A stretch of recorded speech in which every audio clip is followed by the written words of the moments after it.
Okay, mga boss, mga sir. Dito, meron akong naging kaibigan dito, si Mr. Stiole. Doon. Sir Paul, mamaya na, shout out sa inyo. Okay, but anyway, nandito po tayo ngayon sa Nagbayan, Castillejos. Itong kalsada na to, going to the National Highway, about 3 minutes from here, National Highway. Oo, nagbunga pala, Nagbayan, sorry, nagbunga pala. And dito, sa likod ko, nandiyan po yung Army River, isa sa mga tourist spots po yan dito sa Castillejos. Ano ba to? Castillejos? San Marcelino? Castillejos, San Marcelino. San Marcelino to? No. This is Castillejos. Ito ang boundary. Okay. So, ito palang lugar na to is boundary ng San Marcelino at Castillejos. So, dito sa right side ko is San Marcelino, ito Castillejos. So, technically, nasa Castillejos po itong property.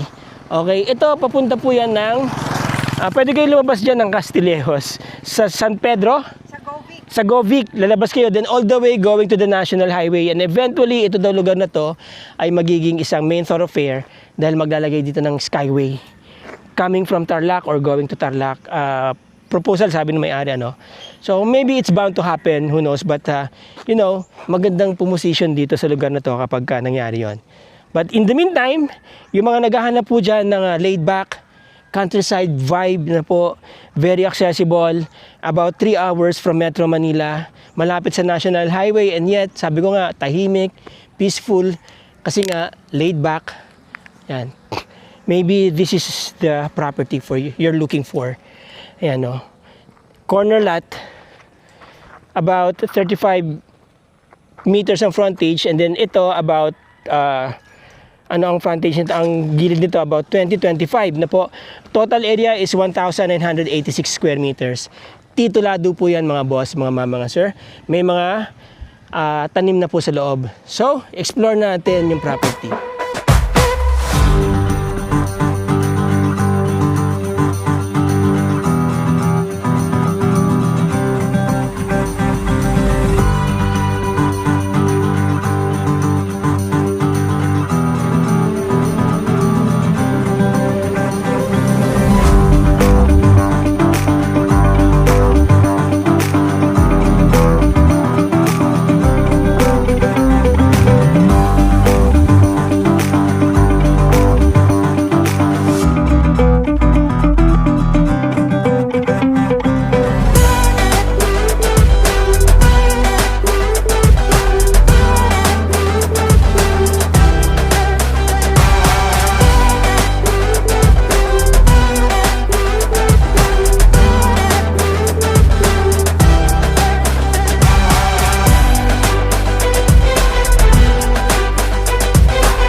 Problema ang kwan.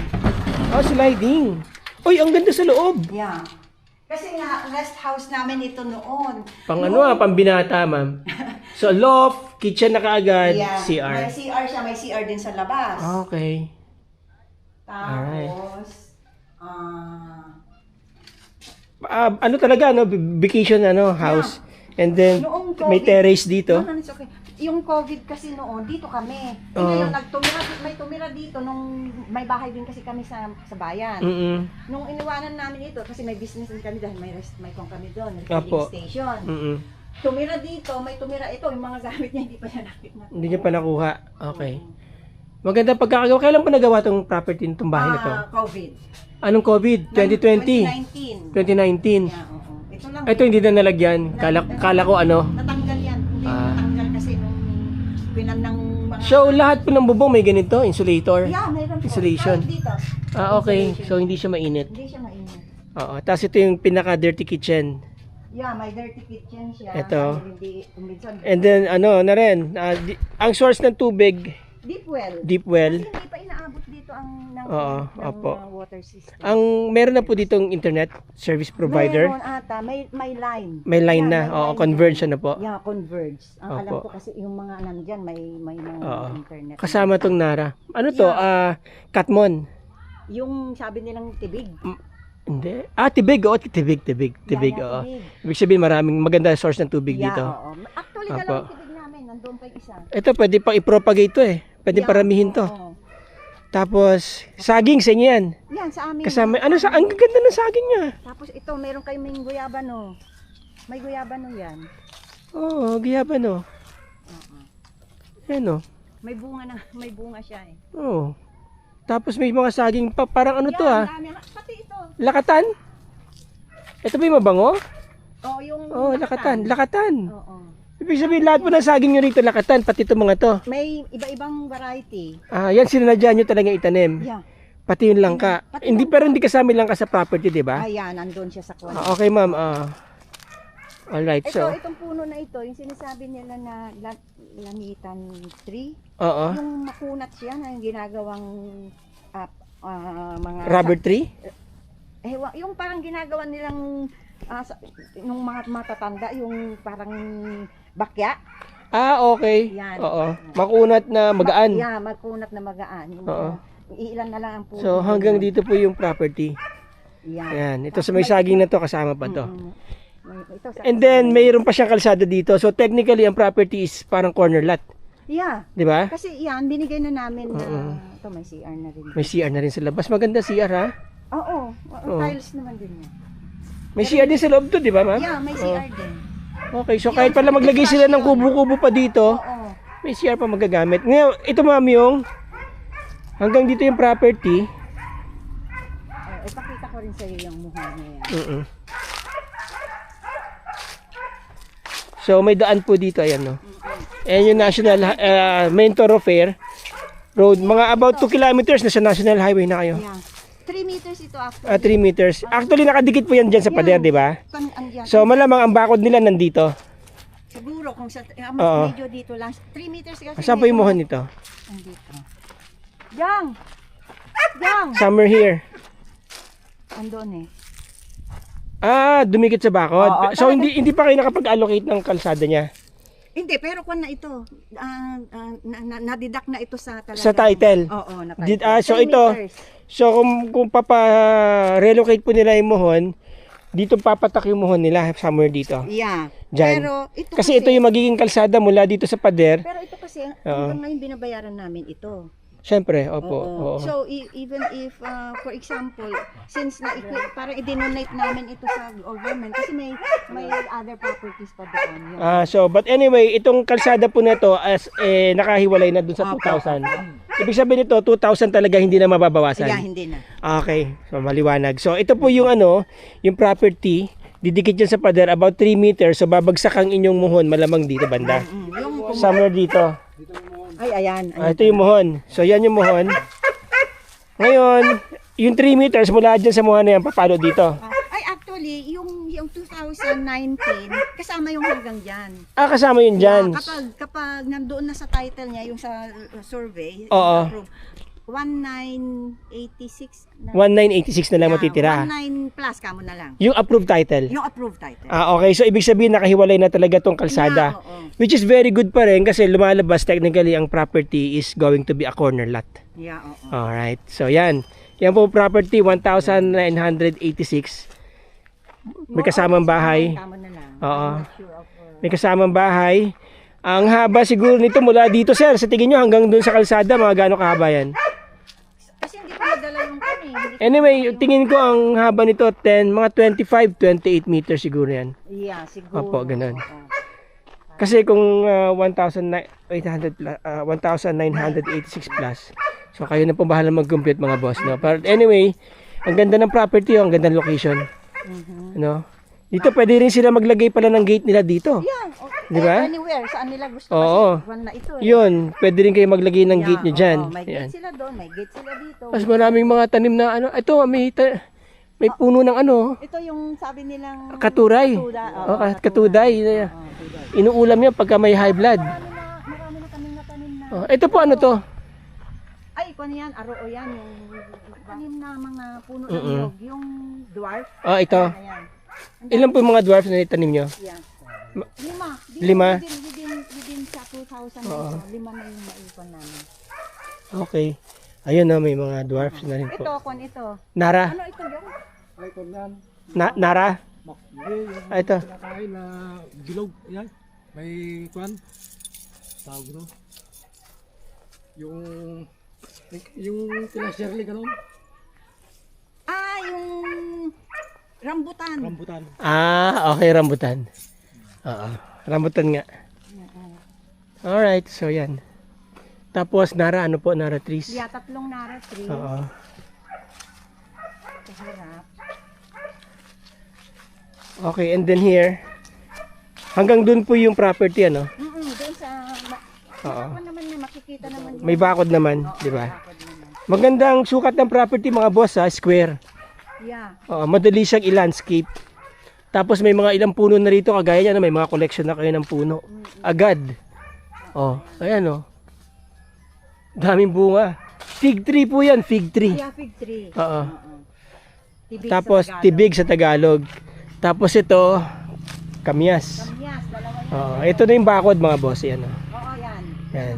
Meron nga chicken wire. Oo. Dire-diretso papunta doon. Okay, corner doon, umikot doon. Ito po yung main thoroughfare. Yan. Along, Going out, papunta yan ng highway. yeah, highway. About less than 2 Ay, 3 minutes. 3 minutes to the national highway. Yeah, oo. And then ito, papunta po yan saan? Sa Land Center. Land Center. Pwede po ba yan tumagos ng Mapanuepe? Ay, May daan dyan palabas ng Mapanuepe o dead end na yan? Dead end. Hindi. Yan kasi, pagpunta mo yan, papunta na ng Pwede kong punta ng Castillejos to. Yeah, San Pablo. Okay. Go Vic. Go So, Vic Highway. pwede po kayo lumabas din sa National Highway dito, Oo. going to sa Castillejos. Actually, mayroon silang proposal na gagawin kwan ito eh. Yung parang Skyway? Skyway. Maglalagay ng Skyway dito. Ang kwan nila, Ang tawid from Tarlac. from Tarlac. Okay. Kaya Yun. sinabihan na kami na yung kwan namin, pwede kaming mag-move Oo. backward na ganyan Oo. dahil yung widening kailangan nila na. So magiging talaga pala to, parang National Highway pagdating ng araw. Mga 10 years from now pa naman siguro yun. It's not gonna happen soon. Oo. Sa dami ng Pero, sa dami ng perang nawala sa Pilipinas. Oo, pero anticipating for that, Yeah. at least yung oo. property mo, Sandali lang yung 10 years. Di ba? Para sa mga anak. worth na yung binili mo. Oo. So ang frontage po nito is about, malaki ang frontage, ha? Oo. Mga 35 meters po siguro to. Pizza ito. Ha? Pizza mula doon hanggang sa dulo. Pizza Pizza yung cut niya. Yeah. Pizza. Kaya dito sa harapan Ito yung naman- pinakamaluwag, Oo. pinakamahaba. So part po kasi ito ng isang malaking lote. Ito nahati na tong 1,986 square meters. May title na po yan, mga boss. Magmumula po doon yung bako dito sa harap papunta diyan. Ito na po yung kalsada na sinasabi namin. So technically, ang property is corner lot. Ayan. Yon. Alright. So, there you go, mga boss. Okay, yan o. Ganda. Okay, so there you go, mga boss, mga ma'am, mga sir. Again, recap tayo sa property, 1,986 square meters. Technically, corner lot. May bahay, ano po, pwede pa kayo magpalagay ng mga structures niyo dyan. Maganda ang configuration, square. May mga tanim, may saging, nakita niyo naman, ano. Pag nabili niyo yan, pag nahinog yan, ma'am, kanila na yung saging, di ba? Ayun. About 3 minutes sa National Highway. About 3 hours from Metro Manila. Okay. 1,986 again. Titulado po yan, selling for 7.5 million, mga boss, mga ma'am, mga sir. Alright, ma'am, sa 7.5 million, kanino yung mga CGT and ano? Ang CGT po actually ay sa seller. Alright. Pero yung transfer Sa buyer. The usual. Yeah, the usual Okay. So, process. okay, so, alright, so there you go mga boss. Yung mga interesado po dyan na makita tong property, maganda tong property, I'm telling you. Ang presyo niya, okay lang din ang presyo mga boss, since na-titled naman po ito. Okay, nandyan ang aking contact details ano po, at ang aking iba pang contact details, nandyan po sa description ng video. Text nyo ako, PM nyo ako. Again, maraming salamat sa inyong time, sa inyong panonood. Till the next video. Ciao.